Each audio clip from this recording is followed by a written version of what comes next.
Why you're going up hills and all this other, you're gonna break back. One more. Hey, wait a minute, let's reload. I got nightmares in my head, I fear. Thoughts build up until I can't hear. My mind fills up into a creature, and it haunts me somewhere much deeper. I got nightmares in my head, I fear.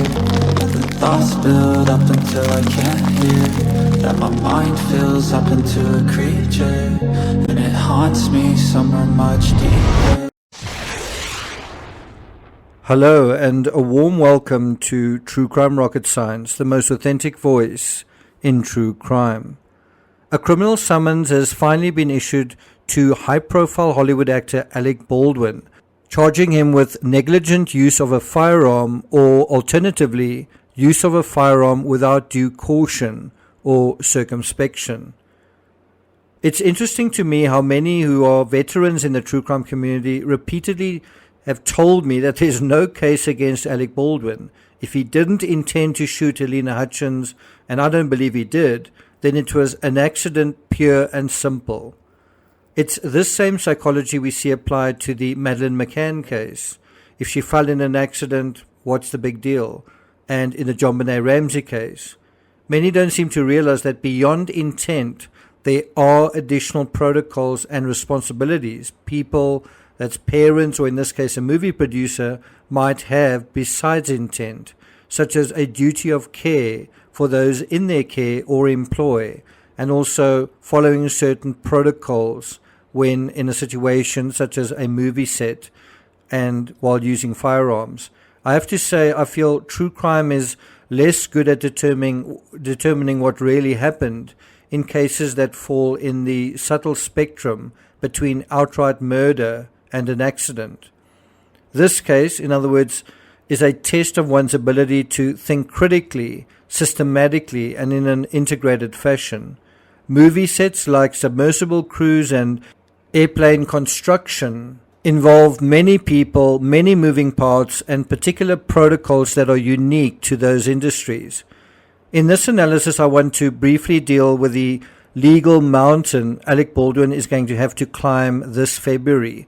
He's supposed to appear in court on February 1st. He doesn't necessarily have to be there physically, but he does need to be present in some form, whether by video link or something like that. And so if you do think it's much ado about nothing, or if you're not sure what this all means, well... What does that mean? It means buckle your seatbelt, Dorothy, because Kansas is going bye-bye. Before we get to the rest of this analysis, if you haven't subscribed to the channel, please do. If you're finding this analysis interesting, there's a 58 episode playlist on the Rust incident. If you're enjoying this analysis, please like, share, leave a comment. You can also hit the thanks button, and let's get started. So number one, on-set video footage reveals who was really in charge. And directing the crew. Step back to your original mark. Now wait a second, if I'm gonna shoot right, do you wanna go on the other side of the camera? I don't wanna shoot. About 2 months ago, brand new footage from the Rust set was released, which some interpreted to mean Baldwin was considerate on set. One of those was Tree Lavelle, an entertainment attorney, who thought the footage painted a quote-unquote positive picture of Baldwin. Well, I didn't think it was so positive. We see Baldwin barking out orders to several people, basically the lead actor directing his own crew, setting the tone, setting the pace, and setting everyone up in terms of where he wants them to be.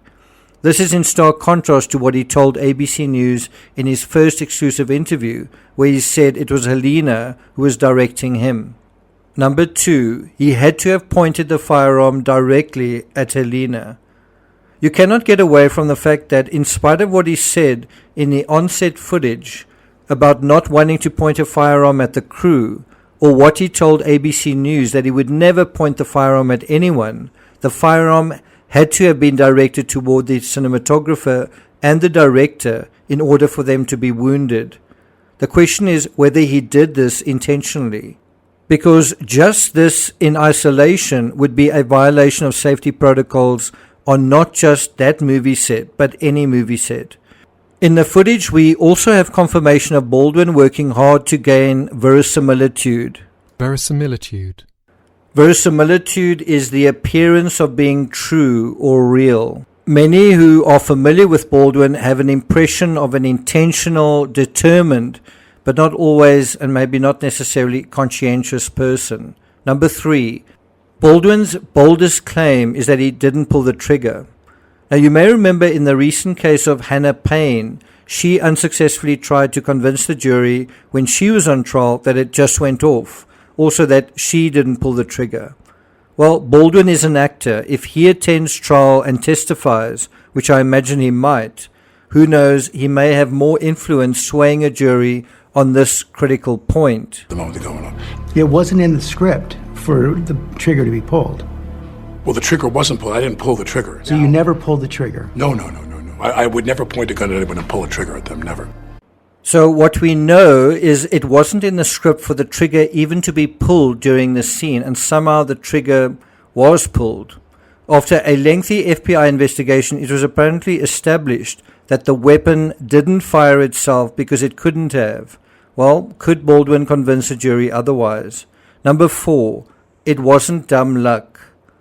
During his first interview, Baldwin suggested there was only one question, and it was, how did a single live round make it on set? The issue with that is there's only one question to be resolved, only one. And that is, where did the live round come from? He also characterized this as 1 in a billion odds possibility. This is me is, how many rounds of bullets do you believe have been fired on the sets of movies and TV shows in the last 75 years? No idea. Right. It could even be above 1 billion. But it would later emerge that there wasn't one live round on set, there were several. One of those several was actually in Baldwin's bandolier. Another, if I remember correctly, was in the prop cart, suggesting that if someone hadn't been killed that day, it would likely have happened sooner or later. In total, investigators found 6 live rounds, including the fatal round that killed the cinematographer. That's hardly 1 in a billion odds.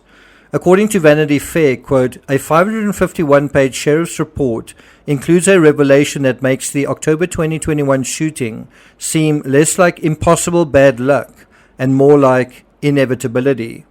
FBI testing uncovered a total of 5 live rounds of ammunition among the movie's prop weapons. I wouldn't be surprised if there were even more live rounds and perhaps some of these were secreted off the set. Number 5, duty of care. Even if we dismiss everything, whether Baldwin pointed the firearm directly at anyone, whether he pulled the trigger in jest or for effect, whether he should have checked the firearm himself, as so many actors are taught to do, if we dismiss all of that, and you have Halyna lying bleeding, and as it unfortunately turned out, dying at the actor's feet, did he act in any way to assist her? In his ABC News interview, he said that he thought, did she faint? This is after you have the discharge, this deafening loud sound, and then also the recoil that he had to have felt himself. She goes down. I thought to myself, did she faint? But he didn't ask her that. He didn't ask anyone that. Baldwin left the building while others rendered aid to her. We are asking the same question about an incident in Australia where a cyclist rode over his wife. If it was accidental, did he come back and try to render aid? So you can see this goes many legal layers deeper than the black and white question of just intent. It's definitely not murder, but that doesn't mean it's nothing either. If it's not murder, it's not nothing. A woman's life was lost either accidentally or, at the very minimum, unnecessarily. If it's the latter, someone has some explaining to do, and some might say, approaching 3 years later, maybe it's time we find out and pay attention to what really happened. Firing a prop gun, Toward you. but also frustrated with the Russ crew. I asked for the blanket over here, didn't I? Like 3 times. Put it over here now. Thank you for listening, and I'll see you guys next time.